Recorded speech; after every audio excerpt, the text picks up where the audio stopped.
Everyone, welcome back to my YouTube channel, and today I'm doing another interview. My guest today is from the West End. They have played a great role in Hamilton, and today they're going to come on and tell us a little bit more about themselves and their career. So today Emilie will be joining me. Hi, I'm Emilie LOUISE Israel. Thank you so much for coming, Emilie. So today we're going to be talking about your acting career, and my first question is, when did you first get into the acting world?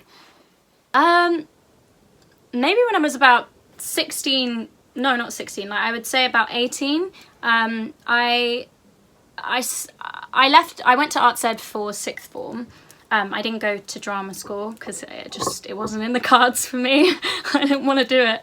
And I remember seeing a advert for an audition for this touring show. I had no idea. It was like on Facebook or something. So I had every intention of going, and then I forgot about it. And then literally on the day, I got a reminder on my phone, and they were like, oh, you have this audition today. I was like, oh crap, I've forgotten. So I randomly found 2 songs, picked them up, and ended up going to the audition, and I got the part. So yeah, that was kind of when I was 18. Yeah, and that's when it all started, and I pretty much haven't stopped since then.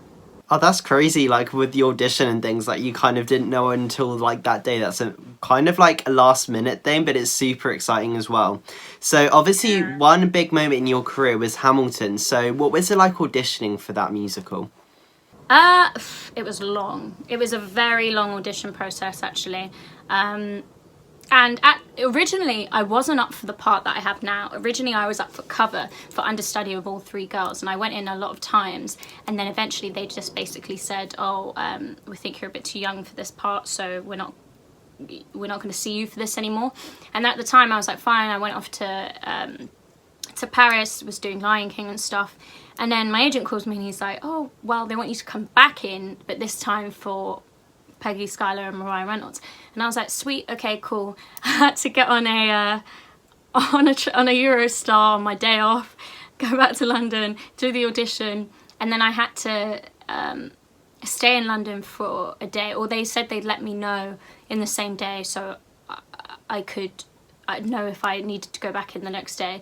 They were like, yeah, come back in the next day. So I went back in, great, cool, went back to Paris, heard the next week that they wanted me to come back, came back, went to the audition, and there were like 10 people in there, like American producers, the writers, blah, blah, blah. I was like, oh my God, this is crazy. Did my audition, went back to Paris, like a couple of days later, I found out I got it. But all in all, I think I did like 10 rounds, something like that, something crazy like that. And I know some people did way more, so it is a long audition process. Yeah, that definitely is long. Like 10 rounds is a huge amount. And also like with you travelling from like London to Paris as well, that makes it even more kind of chaotic at the same time. Yeah, at the time I think. And at the time I was like, oh my God, like I'm literally like getting back, doing a show or blah, blah, blah, and then coming back. But it was interesting, and it was cool. It was really cool. Yeah, definitely. It does sound super cool. What was it like playing Nala in Lion King Rhythm of the Pride Lands? Right. So basically, it was really fun. It was really fun. I've always loved Lion King, and I've always wanted to be in Lion King. I always wanted to be Nala, and yeah, it was great. It was basically a show put together, kind of like the musical, but it was put together specifically for, you remember that the live action film came out with Beyonce and all that. It was specifically put together for that. So it's kind of like a show to promote the movie and stuff. But it was really cool. It was, you know, living in France was fun. It was great. It was good to be able to do that every night. And I worked with some like incredible people in the industry, and incredible singers and people that are like top tier, so it was really cool. Oh yeah, that's fantastic. And it's also cool like you got to experience living in France like you said. And what part of France did you perform in? So like Marne-le-Valley, it's kind of it was like a Disney show, so they built a theatre at Disneyland for the show. Well, that's amazing. Yeah, that's so cool, like they built a theatre in Disneyland. That's super cool. So do you look up to anybody in acting? Oh, that's a good question. I guess so. I guess I would say more admire than look up to. I think there's some actors that I love, and I love their work and stuff, like James McAvoy. Huge fan of his. Freaking love him. Obviously the obvious ones like Tom Hardy and stuff like that, Timothy Chalamet. Viola Davis, she's freaking insane, you know. I would say, yeah, I don't really look up, I just admire. I think I admire lots of people's careers. Zendaya, I can't help but admire her career. Her career's insane, and she's very talented. And I just like, fingers crossed one day that's me, eh? Yeah, fingers crossed, and I definitely agree. Like, all those people are definitely like amazing people to look up to. Where do you see yourself in 10 years' time?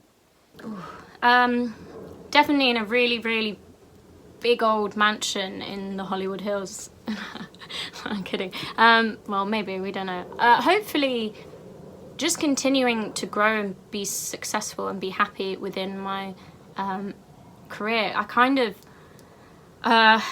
of sometimes feel like a bit of an anomaly because I want to do so many different things within our industry, of course, but in the sense where, like, I really want to record music. I want to focus on like recording music and putting singles out and all that stuff, but I also really want to act and be on screen and blah blah blah. And musical theatre has been great because that's always what I wanted to do from when I was younger. And it's weird because now I'm like, well, I don't really want to do musical theatre anymore. I just kind of want to go into acting or go into recording.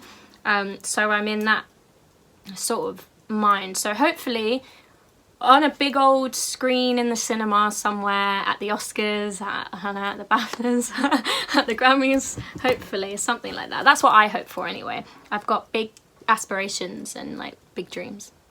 Yeah, well, fingers crossed all of that happens, and it's always kind of great to have like big dreams and all of that. So you mentioned about your singing, so do you want to kind of talk about when you first got into your singing and what kind of inspired you to do that? I pretty much my whole life. You know how I think some people come into singing a bit later and they learn how to sing later. For me, singing was kind of just like talking. When I was young, it was just, I don't really remember a point in my life where I couldn't sing or I wasn't singing. So music and singing, maybe since I was like 3 or something. I'm not even joking. Like I'd sing all the time, and I always went to like Saturday schools, like had singing lessons, acting lessons and all that stuff. So singing is kind of like a safe place for me because it's something that has always been there, which is great. And it's something that I've always been able to feel like I can express myself through. So yeah, just like literally my whole life. And recently I thought, actually, do I want to give singing up? Do I want to just focus on acting? But I don't think I could ever really stop singing. Even if I'm not doing musical theatre, I'd still find a way to sing and do things. Yeah, that's great, and fingers crossed for your singing. I mean, I hope it all goes well for you. So earlier on we were talking about what it was like being in Hamilton and what it was like auditioning for that, but what was it like actually performing in Hamilton, and what was it like playing your roles? Yeah, it was kind of crazy. The first week felt a bit like, oh my god, is this real sort of thing? I was on stage and I was looking around and I was like, oh god, this is like real. This is it was kind of like a pinch me moment. It's such a fast-paced show and so much happens that it's almost like a whirlwind. Even last year when I was like halfway in my contract, it was when Corona happened and everything shut down. Even by then I knew the show like the back of my hand, but it still just felt like everything just went like that sometimes. But yeah, no, it's like, yeah, it's surreal. There's something different. That's why I love musical theatre.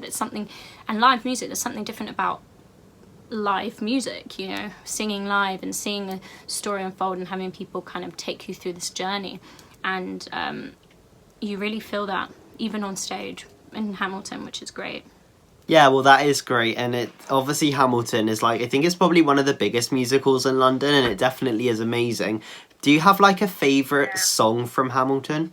Favourite song? I did. Oh, Wait for It.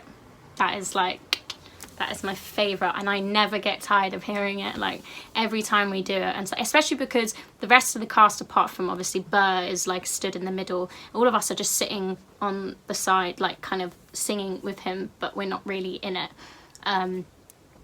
And I just never get tired of hearing Simon Anthony sing that, or whoever's on stage sing it. I want to sing it.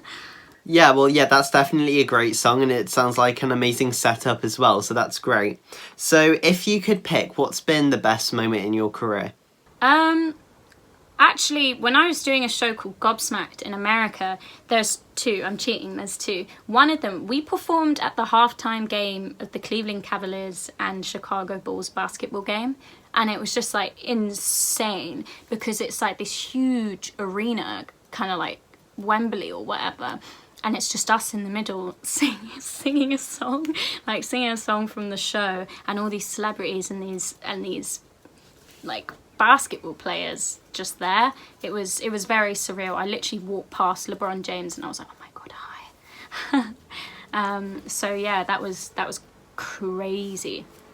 And also performing again with the same show, performing at the Kennedy Center in Washington, which is like a huge music venue. That's where they do all their, like, you know, where they like honor celebrities and they have tribute shows and stuff like that. And it was crazy. Performing there was amazing. So yeah. Yeah, those are some amazing moments in your career, and it's amazing that you got to experience them. So you did just mention about Gobsmacked, but what was it like being part of that show? Yeah, it was great. Honestly, I had the best time. Probably like my best memories on any show. It was just, we were kind of like family on tour. It was, you know, I've been to like 36 states or whatever. It's just, yeah, it was so much fun. And like looking back on it, I think even times where it was like we were in the middle of nowhere, like at this weird hotel or whatever, it was just never not really fun. It was always fun. There was always something to do. It was like there was always something to explore. Yeah, it sounds like that was an incredible experience, and it's great that you got to do it. So I have one final question for you, and this is always my favourite question to ask, and is, do you have any acting stories? Acting stories? I don't know if I can say it. Might be a bit inappropriate. In terms of acting stories, so actually there's one in Hamilton. So there's a part in Hamilton where me as Mariah Reynolds, I kiss Hamilton, and it's a real passionate, steamy kind of 10-second long. It goes on a bit too long. So we had kissed, and he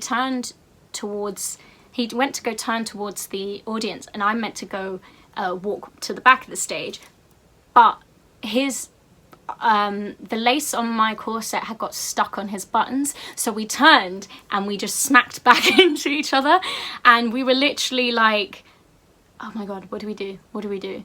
What do we do? And he started to panic, and I could see him. He was like trying to tear it all off, and I was like, and I said to him in his ear, I was like, relax, relax. And I just unhooked it and then walked to the back.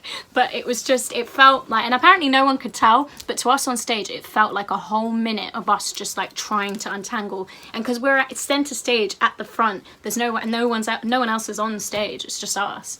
So yeah. Yeah, well, that's kind of a crazy story, but it's great. Obviously, you got to resolve it quite quickly. And yeah, I think it's like also it shows how professional kind of the show is, because you just carried on. Yeah, that's true. I've seen some crazy things happen on stage, and people just, you have to keep going. Like, you have to. Yeah, you definitely do, because you don't want to kind of show that something's going wrong to the audience. Exactly. But yeah, so we have came to the end of the interview now, and it's been fantastic finding out more about your career and yourself. So thank you so much for coming on. Oh, thank you for having me. I appreciate it. You're most welcome. And also thank you to everybody who watched this interview, and I'll see you very soon for another one. Bye, guys.